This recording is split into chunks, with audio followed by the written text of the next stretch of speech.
Duniani tumeumbiwa watu tofauti tofauti.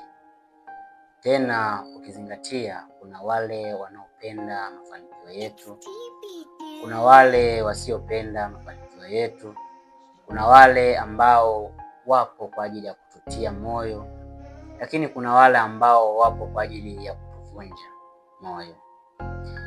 Na duniani tunakutana na wavunja moyo wengi sana kuliko wale ambao wanatutia moyo na kutukatisha tamaa.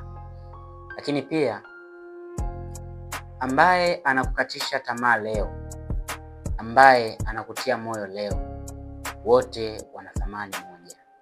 Kwa maana endapo utafanikiwa siku moja, yule ambaye alikukatisha tamaa ndiye atakuwa wa kwanza kukupongeza.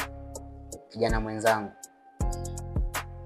usikate tamaa, kwa sababu unapokata tamaa utadhihirisha ni kwa namna gani una udhaifu ndani yako.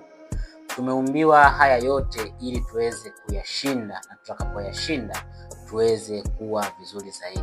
Kwa maana hakuna dhahabu ambayo inakuwa dhahabu kama haijapita katika moto. Kukata tamaa kwako utadhihirisha ushindi wa maadui zako. Kwa hiyo jitahidi usikate tamaa, lakini upambane kwa ajili ya kuitetea kesho yako. Na utakapoitetea kesho yako, pongezi nyingi zitakuja, kwa sababu umeshinda wale ambao walikuwa wanakuvunja moyo.